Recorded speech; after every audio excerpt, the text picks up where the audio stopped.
Sure. Okay, there we go. So, good evening, everyone. Thanks for coming tonight. I'm just going to start with a land acknowledgement. We would like to begin by acknowledging that we are in Robertson Huron Treaty Territory, and the land on which we are gathered is the traditional territory of the Anishinaabe, specifically Garden River, Batchewana, and Thessalon First Nations, as well as Métis people.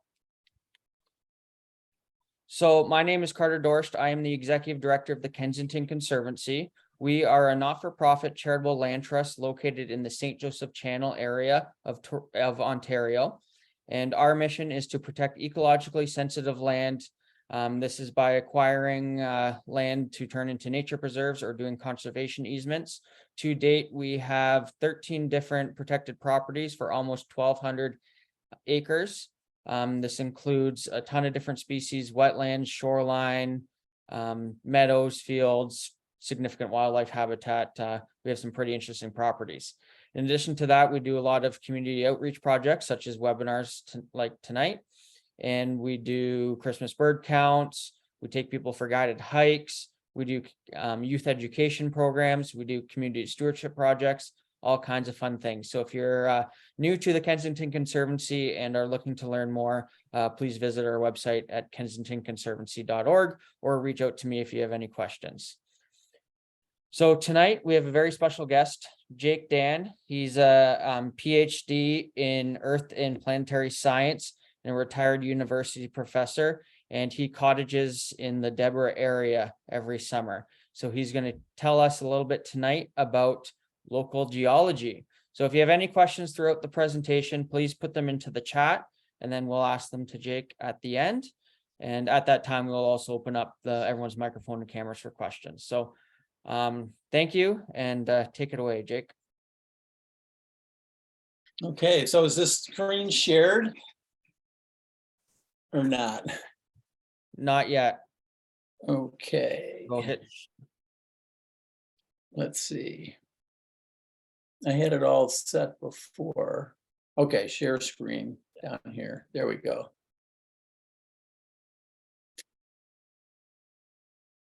Yeah, there you go.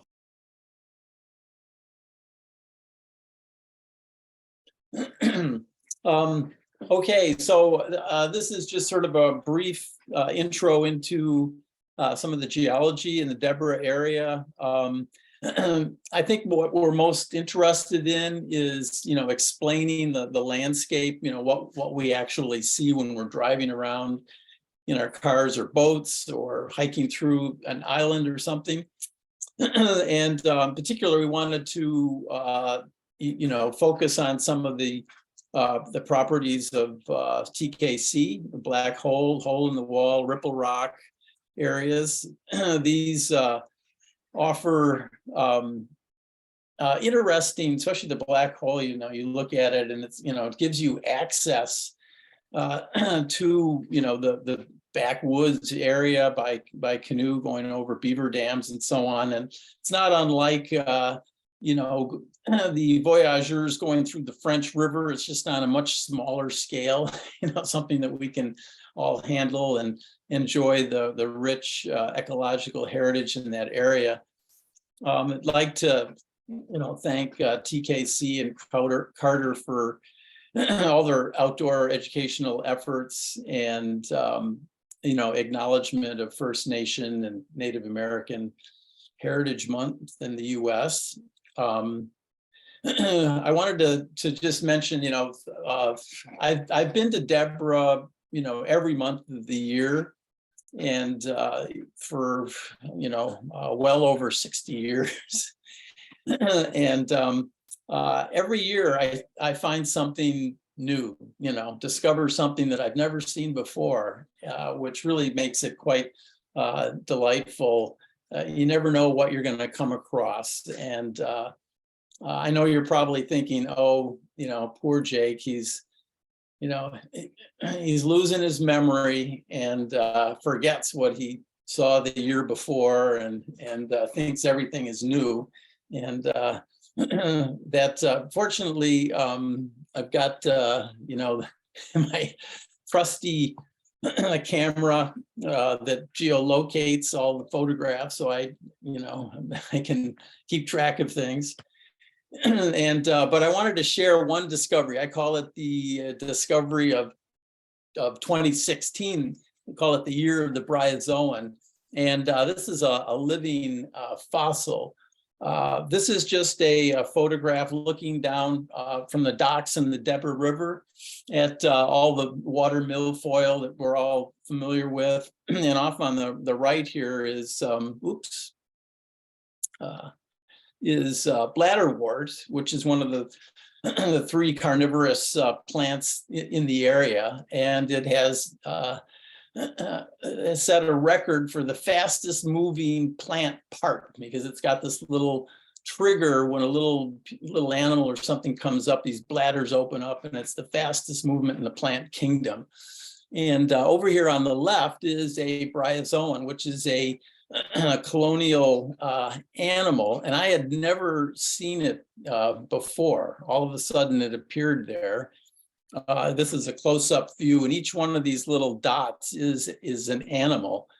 And you can see off to the right that they're little tentacled animals, kind of like coral, except they're glued in a sort of a matrix, sort of a gelatinous matrix that, and they grow during the year, and then they just dissolve. But they're a living fossil. They're one of these ancient organisms. You can find fossils in various limestones, and most of them are saltwater, but we have this freshwater version. They're really, you can think of them as they're a colonial animal, but this is like a tiny city full of individuals. And the other thing, here's the one of our cat boats, and usually at the end of the year we like to clean the bottom off, and lo and behold, it was also covered with bryozoans. These are all the same little filter feeders, except they grow in this neat branched form on the bottom of the boat. And I have not seen them since. What happens is that they they just kind of dissolve, but before they completely disappear, they create these like little, they're called statoblasts, but they're burrs that are designed to catch onto the feathers of waterfowl, so that they can be then dispersed from lake to lake and be ready, just carrying the DNA that's all set. If the conditions are right, it'll grow into a new colony. If any of you have ever come across these things, please let me know. So here's Carter was mentioning, the Deborah area and the properties from the black hole over here to Archibald's Landing. And the Earth overall is very simple, divine, but Excuse me, what's going on? I'm going to bed. Will you Okay. close this whole thing Yeah, up? I will. And the Yeah. upstairs? Yeah. The 2 rooms? Yeah, but the devil is in the details. So the real simple view of the Earth is that the center of the Earth and the temperature of the Earth's sun are both at the same temperature, about 6,000 degrees. And the heat from the Earth's core is what drives the creation of topography, plate tectonics, volcanoes, mountain building, all of these kinds of things that create the interesting topography of the Earth. And then the sun is driving, the hydrologic cycle, weather and climate and oceans and glaciations and so on. And it's tearing down all the mountains. So we're competing between these 2 processes. Simple in principle, but with the long, time scales and, the vast spatial differences, it's hard to see where it all comes in. So what makes this slot, here's my dog Ziva, her driver parks her boat here while she explores the island, but, where does that come from? And so, anyway, I wanted to, start by looking at the black hole. many of us are familiar with, taking a boat up Anderson Bay into Suckers Creek and then up into the Black Hole, or maybe coming around. And in putting together this presentation, I realized that we have a difficulty in communicating because we don't have names for a lot of the places that are really cool. And at this point, I wanted to bring up this book, Braiding Sweetgrass, by a Native American professor, botanist. And she's written a lot about the various beliefs, myths, stories that help connect with nature.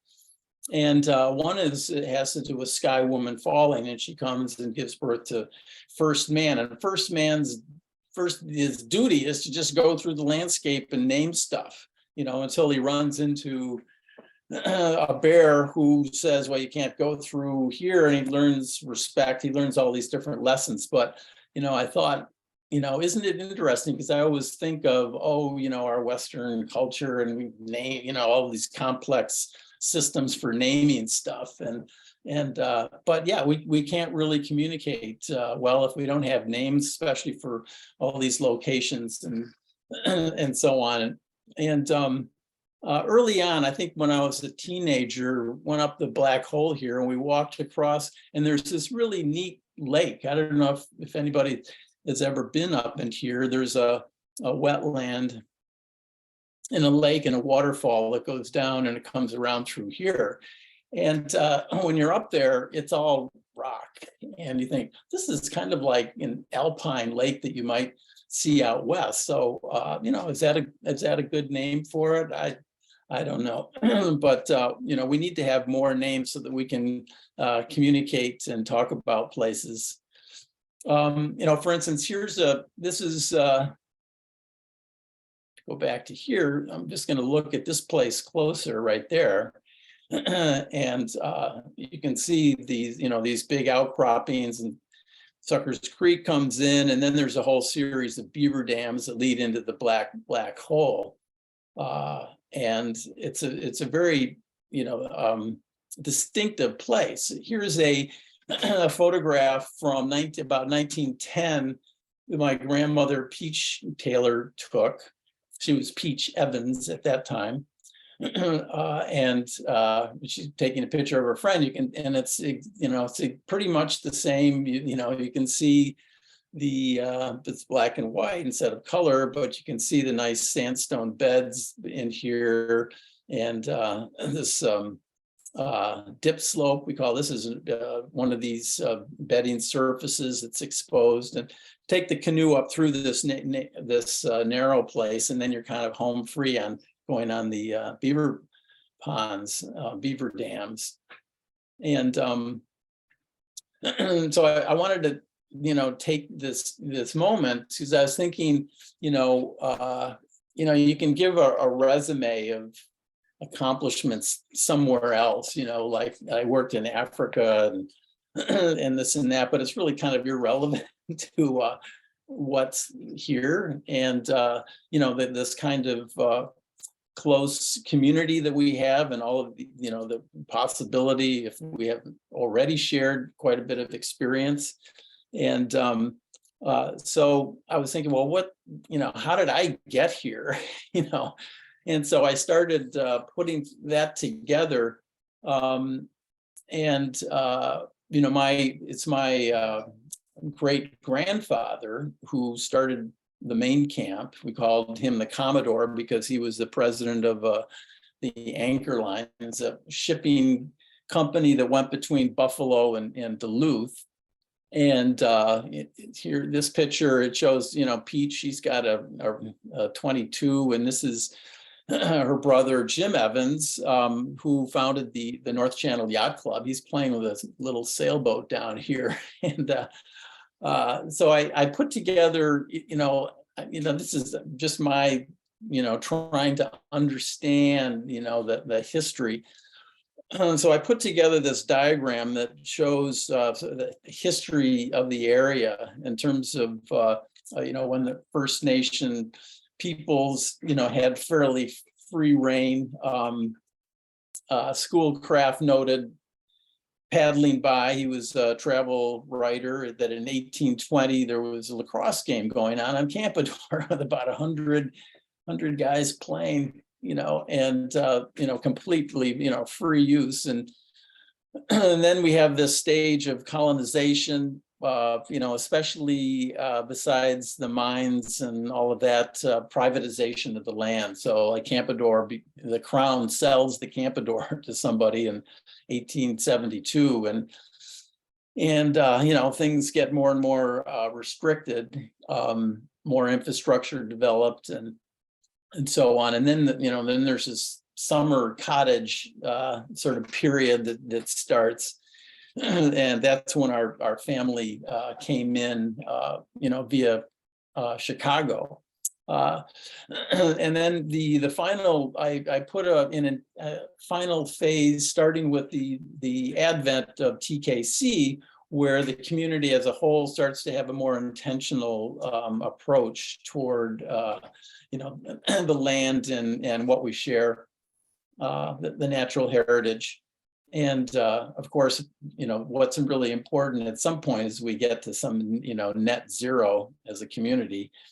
And then, down here, I have all, sort of a string of relatives, 6 generations at the main camp. And what this, has meant is that there's, from our main camp, there's been this sort of diaspora of 11 other camps that have sprung up over the years, starting with my Aunt Jane Meyer in about 1957 on Portlock.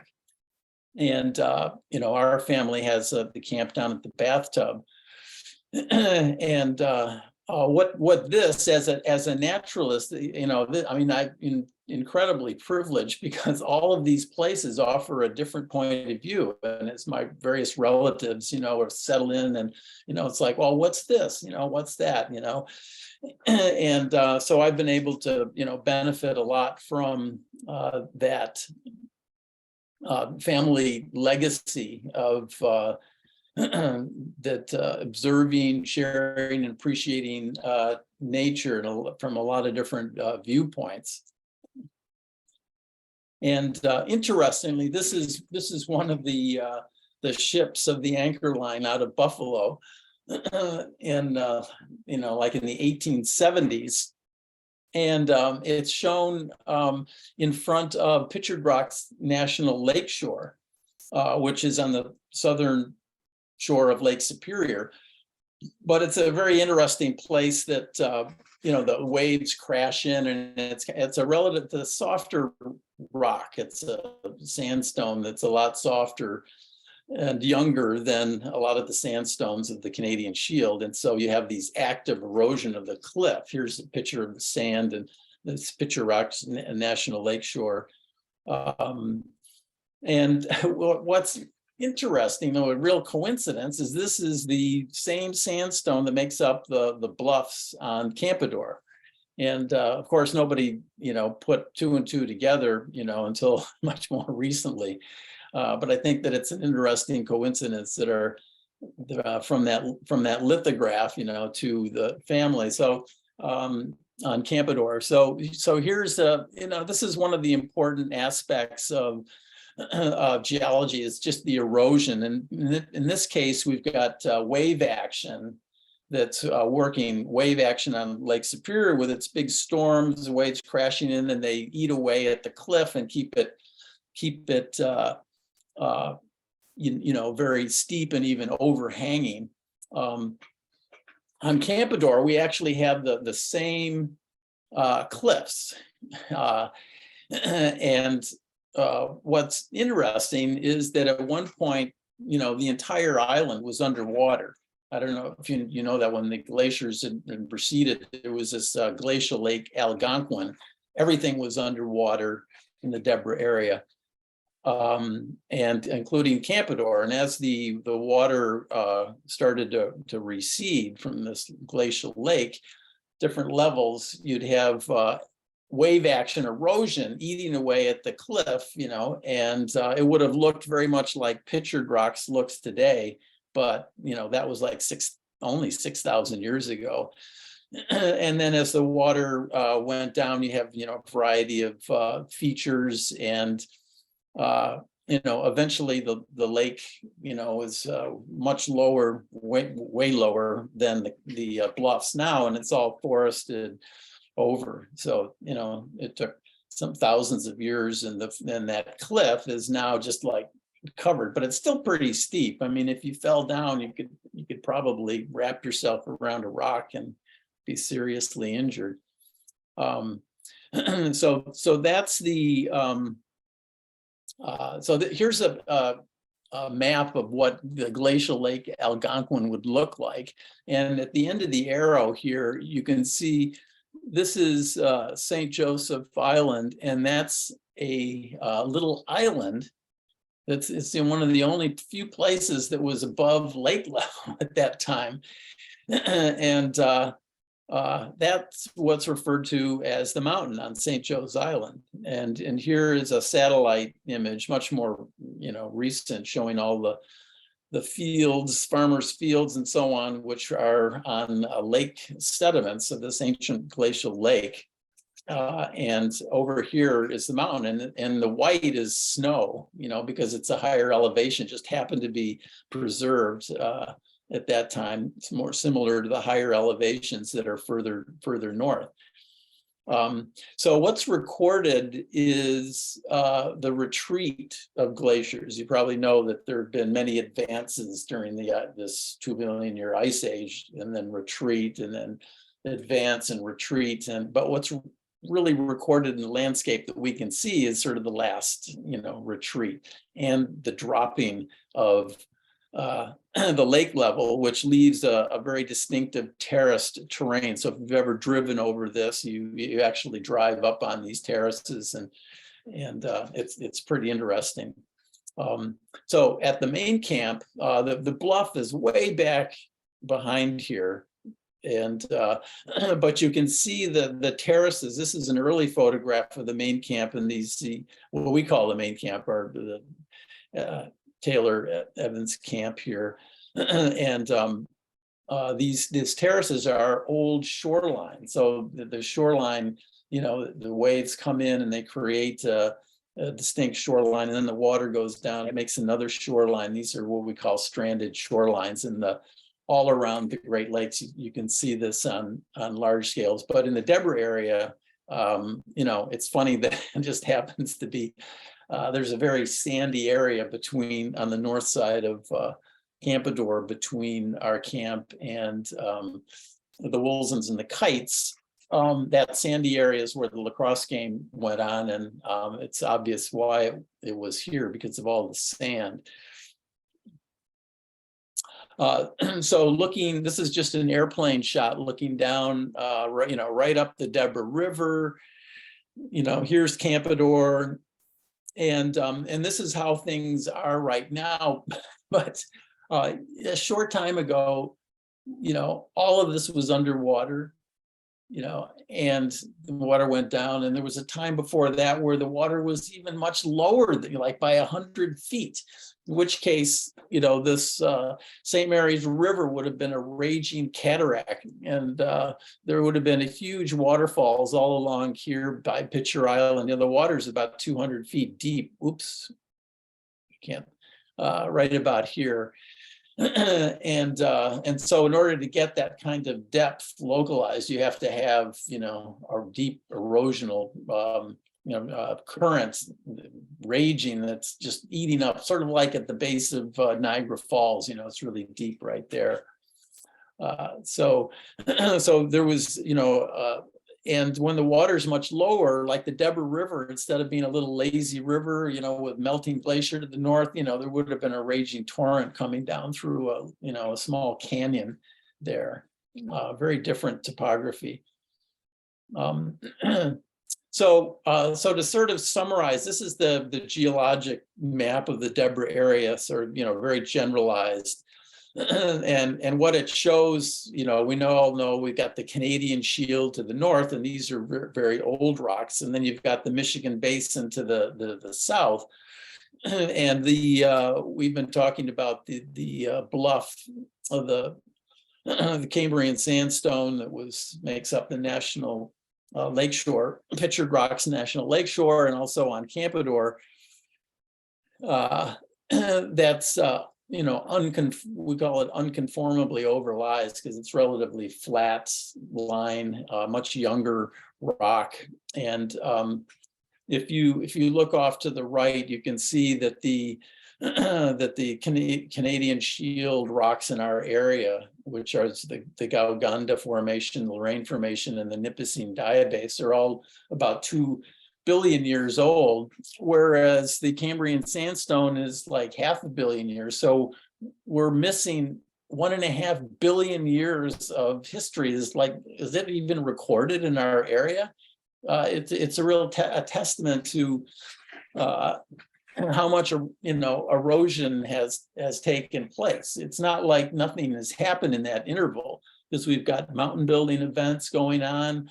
There's a huge impact at Sudbury that would have sent a huge amount of molten debris in this direction, but that's all been eroded away. Anyway, this is the great unconformity, and we see this all over North America because of continent building event that took place, and then there's just been a lot of erosion. Coming back to the Gauganda Formation, you're familiar with that, and as big sort of rounded, glacially polished outcrops like on Pitcher Island.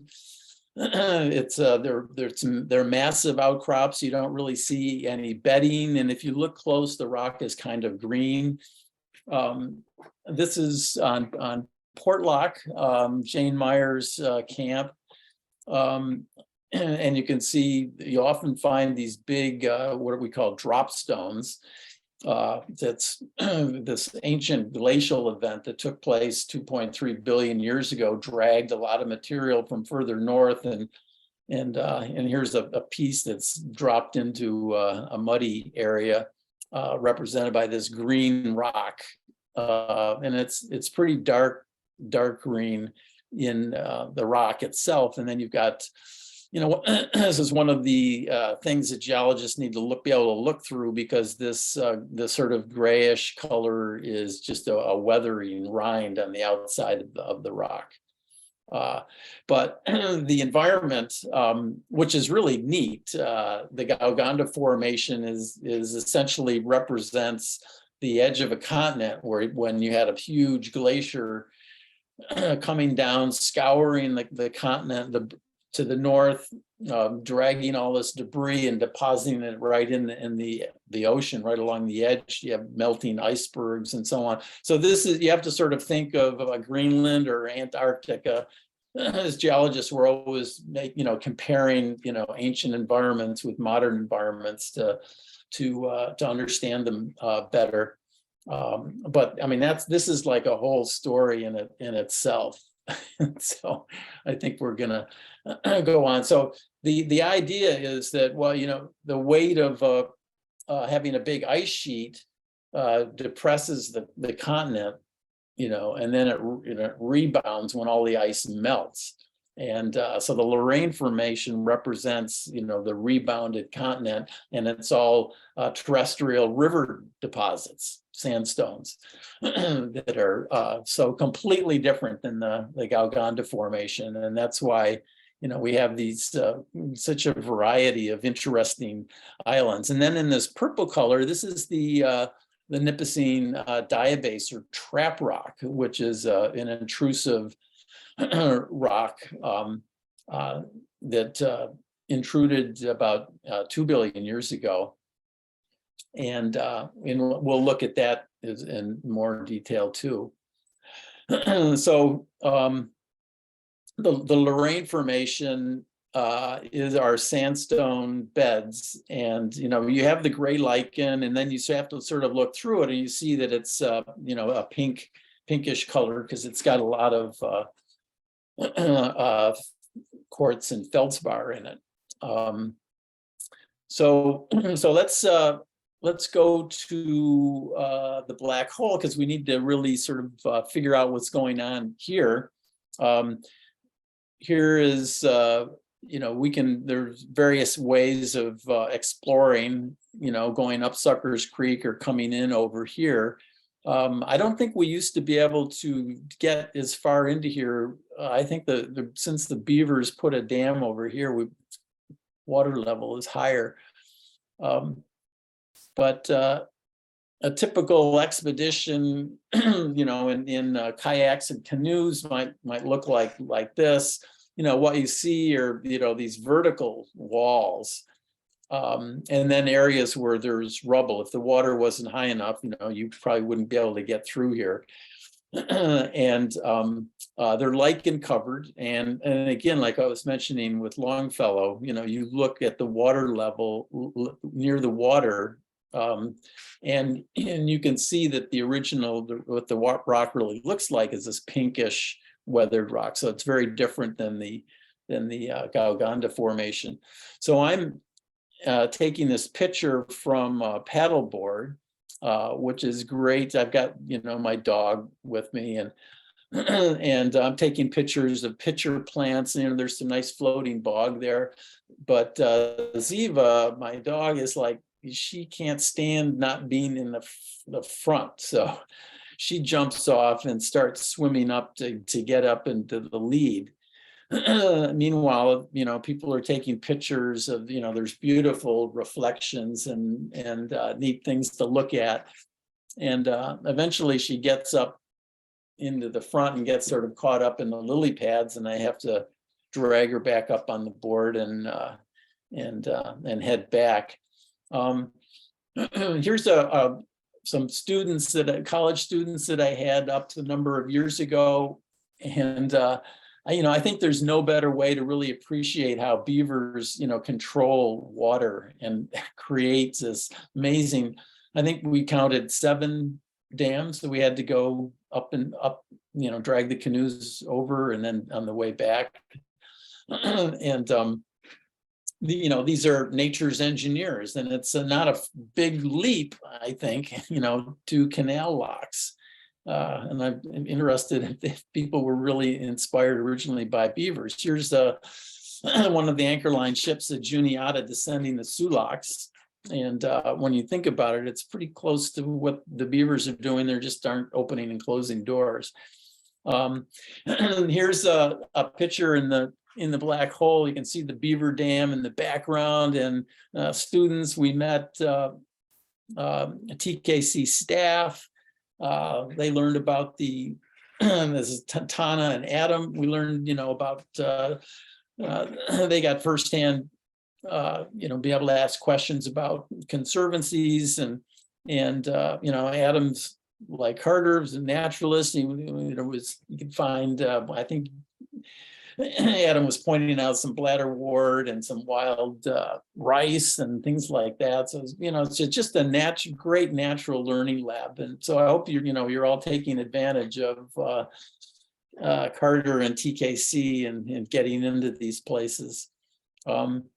Here's my wife Donna in her kayak going along, and one of the great things about the black hole is you're cutting right across the stratigraphy, the layers in the rock. And so these are the sandstone beds of the Lorraine Formation. And you notice the distinct parting. The rock falls apart right on the boundary between these beds of sand, which you can see it makes pretty good building stone, and a lot of fireplaces are made of this stuff. So, bedding always forms nearly horizontal, in a horizontal position.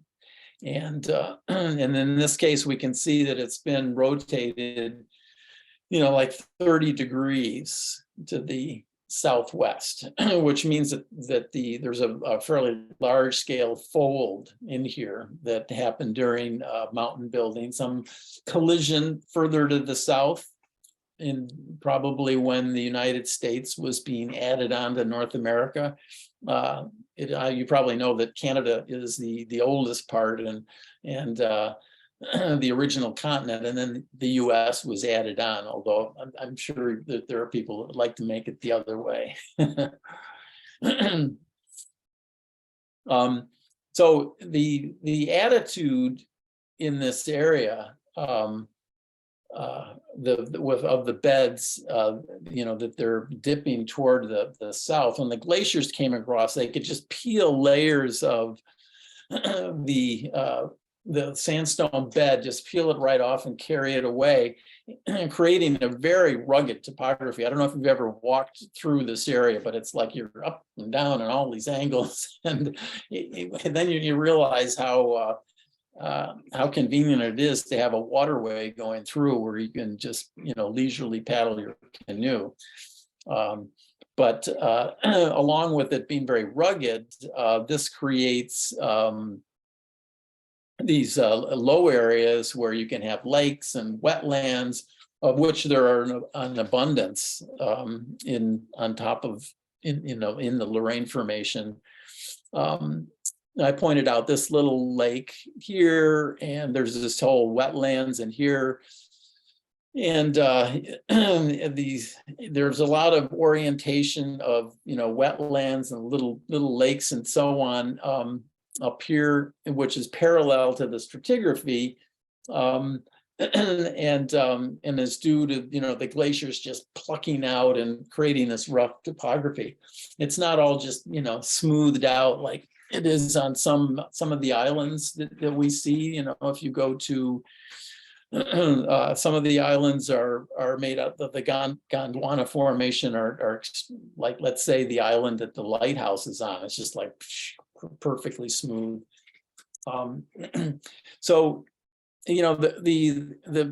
from the geologist's point of view, what we're struggling with is, well, what forms this this channel? Well, we know that there has to be something softer that's along here that then the erosive power of glaciers and rivers and everything could eat it out and remove that rock. Well, and there's two possibilities. One is that there's a fault here, and faults sort of grind up rock and create a soft area that can be dug out, or it could be an intrusion of a rock that isn't as hard as the quartzite, which would be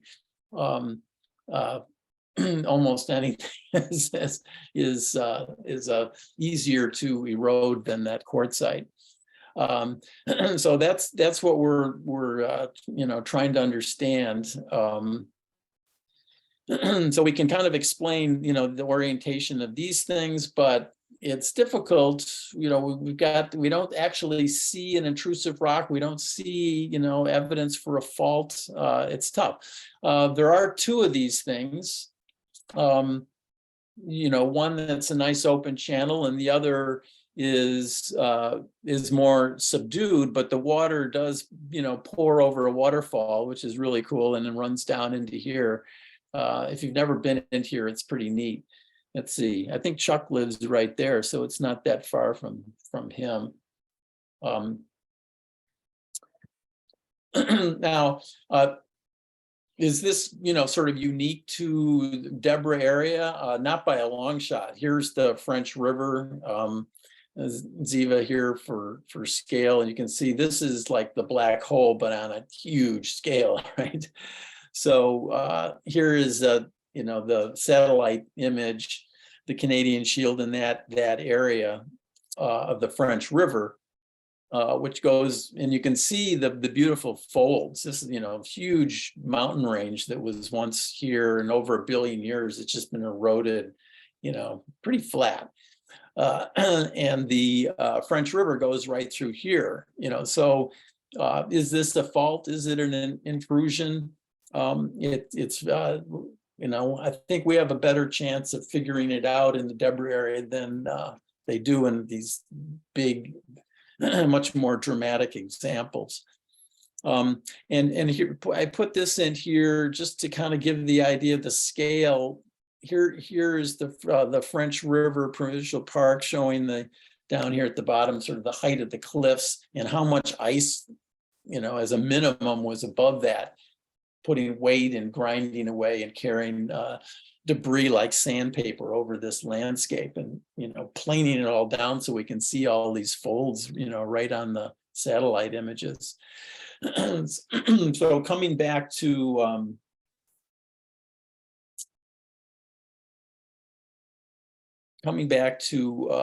Deborah, the map here.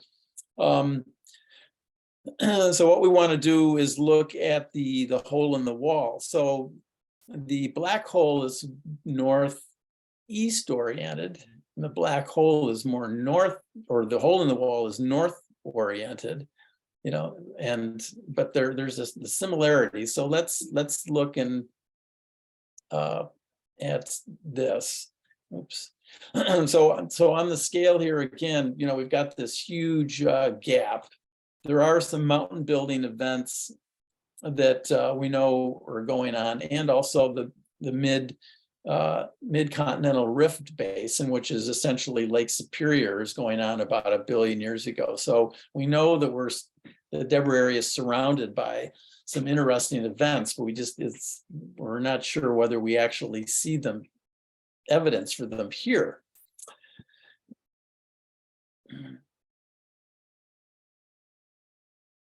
Okay, so this is kind of cool. This is 17, and we're looking south toward the channel. So Anderson Bay here, Pitcher Island, Kensington Point Marina, and here's the hole in the wall. And if you notice, there is a channel kind of defined more by the deciduous trees, this darker color are the pine trees that are, on the rocks. But this channel, the hole in the wall goes right up, and you can walk in this channel all the way, up to the road. And right here, which is sort of and this is in the Ripple Rock Preserve. So we've got the hole in the wall and the Ripple Rock Preserve. The Ripple Rock is, I remember, back in the 70s when I took introductory geology in college, the textbook actually had a picture of that Ripple Rock in Deborah, Ontario. And it was basically to show that the concept of the present is the key to the past. So you can go out and you can look at ripple marks, in sandy, along the beach, along, streams and so on that have lots of sand. You can see all these ripples, and so they become incorporated into, the formation of the rock, and is preserved, and then can be exposed. 2 billion years later, 2.3 billion years. And so we can use, the knowledge of what we see now to understand what happened in the past. That's the idea of that. So that was there. And this channel goes, if you walk up there, it's very interesting because, well, first of all, there's an old wooden tennis court right in here, which is, I don't know the whole history of that, but that's pretty interesting to look at. And walking up through here, it's pretty obvious, even though it's forested over, that the water poured, down there. There's, there are kind of some ups and downs and some boulders that have scouring around them and so on, which makes a lot of sense. Since it's a north-south, that glaciers further north, and all the water, the meltwater, some of it would have gone pouring down through here and scoured it out.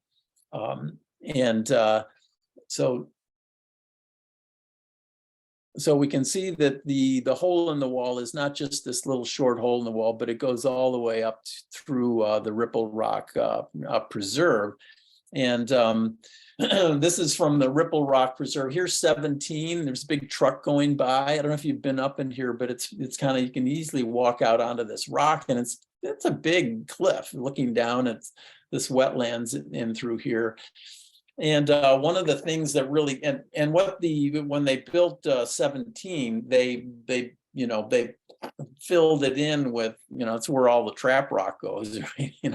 All the quarries are, filling these low wetland areas in. So they filled in, the wetland on, this wetland was contiguous from one side to the other. You can see, here and here, and it was all filled in. So it's pretty interesting to actually, get a sense of how much material is moved around to build these roads. Kind of too bad that it had to cut this preserve in half, but so coming back to the hole in the wall. So here's the Smith Camp docks, and we actually take up the challenge of sailing up this narrow place in the kibosh just for the fun of it. It's my mother and my son and Jamie Clement, and it's what you see, again, like the black hole, you see these steep cliffs, and the pinkish rock, but the real the beautiful sort of silent area on the inside is when it comes to this sort of open area, and it's pretty neat because there's a big wetland over here and beaver dams, and it connects with this. But the real special item is this rock right here. And it's really ironic that it's part of, that it's all kind of connected, the ripple rock and the hole in the wall, because as I will show you, and again, this surface right here, kind of like what we were looking at in the black hole, the sandstone beds are the way they're oriented, it's pretty easy to rip them off so that you expose, this original, we call it a dip slope, but that's exposing the original surface, 2.3 billion years ago. So you can look, that was the surface of the earth at that point. And it's, and what you see is diagnostic of how the sand was deposited. And what we see is, you notice it's not a smooth rock. It's very, hummocky. So for original surface, you're kind of going, well, it doesn't even look like the glacier smoothed it out. It just kind of, and what you're looking at are these huge, when you look at the teeny little ripples at Ripple Rock, it's like, these are like mega ripples. They're extremely dramatic, very high rate of flow. You can see these are all original features of the rock, and and it's this outcrop, in terms of geology is way beyond what people see along 17. So I think we can relish that. This is what the sandstone looks like. It's a mixture of quartz and feldspar. So looking at this satellite image, you can see the whole black hole going all the way to 17, or the hole in the wall and the black hole, and there's also very conspicuous in the Deborah area are these the islands Sapper, Copper, Devil, and Wilson, and they're all quite lined up. It goes actually right through Campador, and it's interesting because it's kind of the positive example of the black hole as a whole, and here we have this long linear feature, but the things are sticking up, and so this is the what we're just looking at, the Nipissing diabase, Sapper, and Copper that goes right through Campador, and it turns out that if you map these things out, there's a whole series of them. Trapp Rock, the island Trapp Rock, which was half quarried for building the highway, is right here. But the Hodgkins camp, and the Trapp Rock and the island next to it, and Plum Pudding and Walker Island, all have a intrusion that's contiguous, like copper and sapper. And there's also one that connects Cricket and Coatsworth. Coatsworth is one of the TKC properties, but there's a Nipissing diabase dike that goes right through there. And there's a whole bunch of smaller ones that you can see through the area. And this isn't half of them. So it's a major rock. These are vertical cracks that open up when there's liquid, rock magma below. It's buoyant and makes its way up through, any available cracks. And it's took advantage and it's filled in all these cracks and forms some big bodies like Ontario Trapp Rock that's being quarried at Bruce Mines. It's part of the same system. I think this has been quarried a little bit as well. And this is where the bridge goes across. It connects these little islands. The bridge takes advantage of the diabase going across there. So the question then is,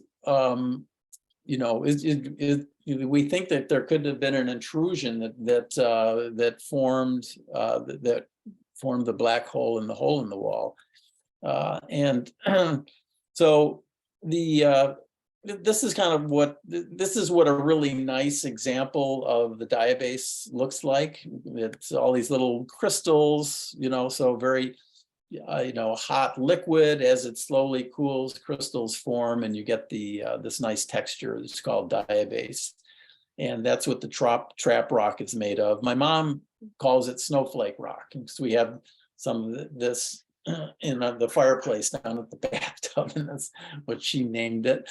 And it can be on a very small scale. For instance, this is on Fishnet. And my aunt Jane Meyer, she said, Jake, I've seen this, stripe, and it seems to go under the water and then it connects with plumber, which I thought was very perceptive of her. And so, figured checking it out and making a map of the island. And there's a couple of these that go across Fishnet. And it gives you, a very, hands-on, you can straddle this and you can look at it and see how the vegetation gets lined up along it and how it seems to just disappear under the lake, and then you lose it. Thank goodness for shoreline exposures. So on the other scale, you look at Sapper, and it's hundreds of feet thick, the diabase. So it was an enormous crack that opened up and probably fed volcanic eruptions. I'll show that later. And in looking around, find out that there's an old tennis court in here that I had never known about. It's all completely grown over. So we've got two tennis courts that are gone back to nature. So here's a kind of an idea of how things form. You have a big continuous crack opens up, fills in with this magma, crystallizes, and you get faults that cut through and they displace it into segments, and then erosion takes advantage of especially the faults, and you end up with these sort of segmented discontinuous outcrops. But it's all originally was one continuous crack that opened up. And so there's a whole series of processes that geologists can use to explain. So here's Coatsworth and Mink and Cricket and Edith over here. And there's a Nipissing diabase dike that connects them all. So they're like an island chain. Otherwise it's here, it's at Coatsworth, it's intruding the Lorraine Formation, And on Cricket, it's intruding the Gauganda Formation. So you have, kind of a two different things going on here. And that's one of the major archipelagos. And now, is this unique to the Deborah area? Here's over by Spanish, and there's a huge chain of islands that create kind of a neat protected bay in here. So it's a common theme in the North Channel because of the Nipissing diabase is kind of going parallel to it. And what geologists who have been focused on this and collecting samples and determining the ages, they find that these diabases are all the same age. And they form, this is way up in Labrador, Hudson Bay, right? And so they're all the same age. So it was one enormous volcanic province, probably, so each of these are cross sections showing the vertical rise of magma and lava pouring out. So this would have been one of the largest volcanic provinces that ever existed on the planet. And it's a good time not to be there. And then, since then, with all of the geologic time, all of that volcanic material was stripped away, and then the erosion cut down, and this is what we're left with, these little islands sticking up. So seagull is, we call it, there are different names for this island that's out here, but it's take a quick look at that. And this is very interesting because right on the side of it, there is like this miniature example of the black hole or the hole in the wall. Where there are these vertical walls, and you can imagine paddling your canoe right up here. But the interesting thing with this is that the original intrusive rock is actually right, it's right there. It hasn't been completely eroded. You can see it here, but very quickly it gets covered up with wildflowers, and then some rocks fall over and the whole thing disappears, even though it goes right through the island. So the question is maybe this is a model, and it's typical in geology. There's kind of a fractal relationship between things on a large scale and things on a small scale. So when you can find things that are, like this on Seagull Island and go, maybe this is how, the black hole formed, where, you intrude a rock, but it's softer, and the erosion just, clears it right out, and there's up and down and lots of water rushing through, and there's no evidence of ever seeing the original rock. So there's an interesting thing that goes on. I've had college students, for at least 20 years, every few years I'd have a group coming up to the Deborah area, and we would stay at the main camp, or the last time I had a group stay at the bathtub down the lake. And one of the things that we do is we have a mystery island project. So after so many days of driving around and learning about the Lorraine Formation, learning about this, giving the students an idea, it takes a while to sort of get your eye onto what the different rocks look like and what to expect, and so on. And then I would drop a group off at an island. Stephen Gale gave me permission to do it there. Their island is like perfect for this kind of thing because it's easy to get around and it's got all kinds of cool stuff. And Waitman, which is right off the Sylvesters, is also a cool island. I had never even been on that island before because it's so nondescript. It's got great geology. So I would put this, students on. So we have, the fairly detailed maps, and then I've been up to the Wells Island cricket up here, and in both of these islands have north east trending dikes that cut through, and they're it's a softer rock, like it's they make the low parts of the islands and that cut through, and so it's an easily eroded rock.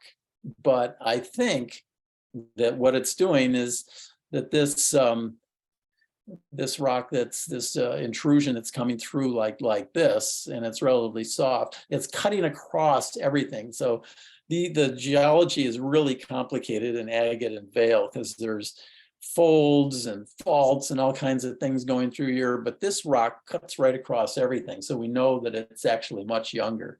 And and if you look at cricket, it's definitely cutting right across the Nipissing diabase. So we know that it's younger than the Nipissing diabase. So I'm showing you some of the sort of geologic reasoning. We have these cross-cutting relationships, and we put together, sequences of events. But we don't actually know exactly when something like that intrudes, unless you collect a sample and go through a fairly expensive process of geochronology and determining the age of the rocks.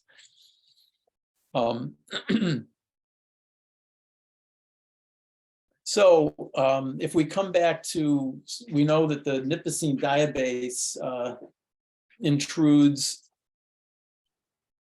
across the area in this northwest trending, and it goes all the way up. It changes direction, goes all the way up to Labrador as part of the one giant volcanic complex. And what we're looking at is just the plumbing, because it's all been eroded. We're looking at the conduits that came up, allowed the the magma to come up from the mantle, and then that's the Nipissing diabase. But then, okay, so I'm suggesting that there's a set of intrusions that are northeast trending, that are responsible. I've seen little bits, here's cricket and vale, and I've got pretty good evidence right near the blockhouse that there was a intrusion that went right up the Deborah River. But it's all buried. We'll never find any direct evidence of it. And then also through the black hole, and interestingly, the black hole lines up perfectly with the gap under the bridge. So it's like, I wonder, that black hole, whether that doesn't actually go right, responsible for where the bridge is, that gap right there. So we're piecing together this landscape. Then the hole in the wall is this north trend, and I'm not going to drag you through looking at all the north trending intrusions. But there's a whole bunch of them. I found one that goes from Campador right across Stanley Island, right across Walker, so they are really late, cutting right across in direct lines. There's one that goes from Portlock to through Plummer, and so I know that there's a third sequence. It's even younger. So this gives you a sense of some of these cracks that the magmas take advantage of. It gives you an idea of the geometry, and then you can start thinking, well, maybe Stobie Creek, is in a road. Maybe this whole thing is would have been a black hole if the water was much lower, a channel, an outflow channel from the glaciers scouring it out, and now with the water much higher, it's just all filled in. So I think that's so what event might that north east trending those account for the black hole, that direction to the northeast? Well, what's going on in Lake Superior is what's called the Mid-Continent Rift. And so about 1 billion years ago, there was an attempt to tear the continent apart. You could think of the East African Rift, where man evolves.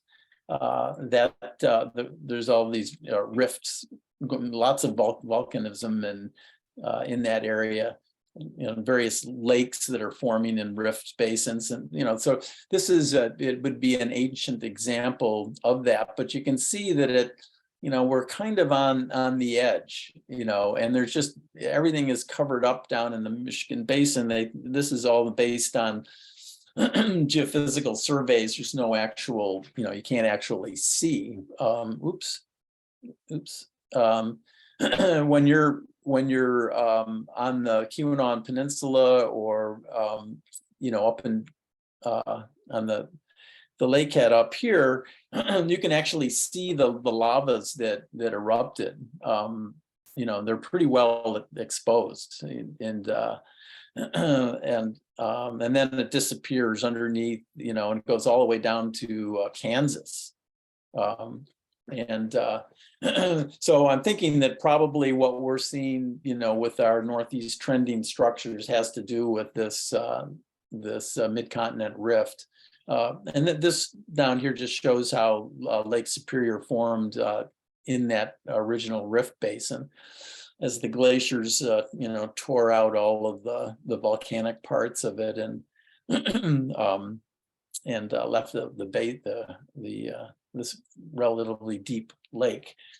So this webinar has been just an introduction to what probably makes a lot more sense during a field trip, in a boat or on the ground. So I hope that we can.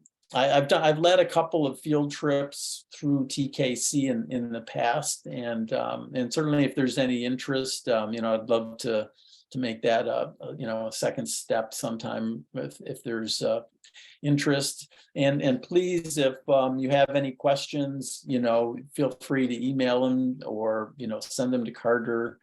And I think at this point, if anybody has any questions.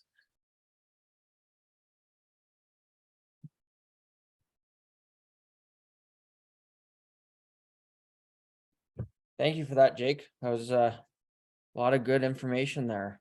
The first question from the chat was somebody who was interested knowing if you would offer a field trip next summer to discuss all of this kind of stuff. So I think yes. there is interest there. So I'll work with Jake to set something up, and stay tuned for more information, assuming it does happen at some point next summer. So yeah, if there's any questions, feel free to turn on your camera, turn on your microphone, and ask away, or ask in the chat, and I'll keep an eye on that. I just want to say thanks, Jake. That was really fascinating. And I never really realized it was all that complicated. So thanks for your hard work putting this together. And I think, yeah, a field trip is nice, but you had a lot of good pictures to explain. So thanks for all the visual aids. Yeah, it's always tough, knowing, what to pick as examples, and I kind of go on my own experience and sort of thinking that, there's a whole, I could have focused the whole thing on just Portlock Island, it's or Dawson or, Campador itself. But, I think that, I tried to show quite a bit of the Lorraine Formation, on the North Shore there, because there's quite a few camps that have that share that. And I think that if you can get your eye, clued in on those sandstone beds and what those sandstone beds are doing, how they're tilted, you really, you can start to see, how the landscape reflects the folding and the faults that are there, but it takes a while to get your eye onto it. Question in the chat here. Can you speak to the origins of the pudding stone that's found on St. Joseph Island and up to Bruce Mines? Yeah, the pudding stone it's a conglomerate that's got the nice, little reddish and black pebbles in it, and that's a layer in the Lorraine Formation.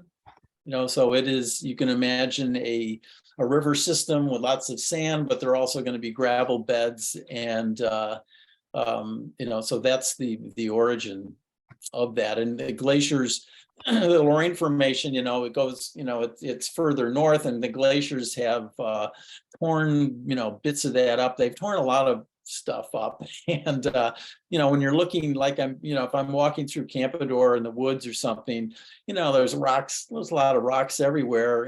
But whenever you see a pudding stone, it's like pops, and you'd like to pick up the boulder and carry it home. But, yeah, so that's the origin, is that it is actually part of the Lorraine Formation. There are beds within it, and some of the you'll see beds that are just white quartz pebbles, and they're nowhere near as dramatic, but it's basically a similar rock.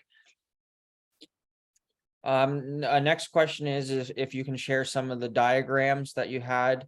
There's people interested in the geology maps, so maybe if you send those to me, Jake, I can include them in the email that goes out to everybody, if that works for you. Sure. And okay, yeah, I mean, some of the things, yeah, I mean, the geology, the sort of general geology map, that's fairly illustrative. It's it's useful conceptually, but it's not that accurate in terms of like where exactly the boundaries go and so on. But yeah, so anybody who, if there's something that you like or you think that would be nice to have an illustration of, let me know. The best, Jake, might be if you send me a copy of your slides as a PDF. I can just attach that so people have everything, and then I can include your contact info too, but we can talk about that. Next question is, my mother used to say the last glacier was 10,000 years ago. Today you said 6,000 when they melted. Can you outline that timeline? Yeah, I mean, it's the glacial maximum, was something like 25,000 years ago. So, the glaciers extended all the way down to New York City and the Cape, and, down to Des Moines, Iowa, so when we're talking about, the receding of the glaciers, they kind of receded past Deborah, 10, 12,000 years ago, but it still took them a while to melt, and it's all that meltwater that's carving out, it's looking for a way to get to the ocean, so it's sometimes it's going through the Mississippi River, down through Lake Michigan, the Iowa, or what's it called, the Illinois River, and then other times it's before the St. Lawrence Seaway was all iced over, and it was going down through the Mohawk River Valley into the Hudson. It's really a complicated scenario. So so it depends on where you are as to when the ice is leaving, but Okay. A follow-up question to the pudding stone.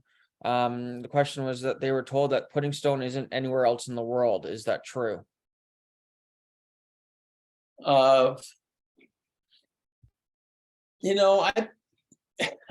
live in the Catskills, and the Catskills is a big sandstone, plateau, and I picked up chunks that they're not quite as beautiful as the pudding stone, but they're still pretty nice, colorful, and maybe they're a duller gray instead of the nice white, but yeah, so there are pebble pebble conglomerates, all over the place. But what makes the pudding stone special is that, this rock it hasn't been too it's metamorphosed just enough to get, make it a pretty hard, nice rock. Whereas other places you might find it it'll might disaggregate or whatever. So a combination of features make it special. But pebble conglomerates are common. The last question we have here is that can you repeat what you said about the mountain on the island that they missed it? Oh, okay. So let's see, we have a view from, let's say from the bathtub, we're looking across at Hilton Beach, and in the background, you can see that there's a higher part of the island of St. Joseph Island. And if you're driving down toward, I forgot the name of the exact streets and so on, but you're driving along and it's farmland, and and then you start going in the forest and you go up all these terraces. Maybe it's toward can't. I have to figure out the exact road, but it's right there in the middle of toward the southern part of St. Joseph Island. So it's just a matter of looking at it, and you'll see it. It's actually worth doing because the terraces are pretty cool, and then you can see them, at the main camp, which is there's a painting behind me.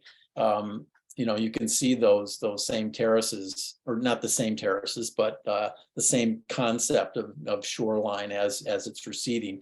And then if you look on Google Earth, any of the really low elevation areas, around the Mississauga River, up Lake Superior, wherever there's major rivers and creeks coming in, where it's low, you'll see all these stranded shorelines are just stripes, and just beautiful.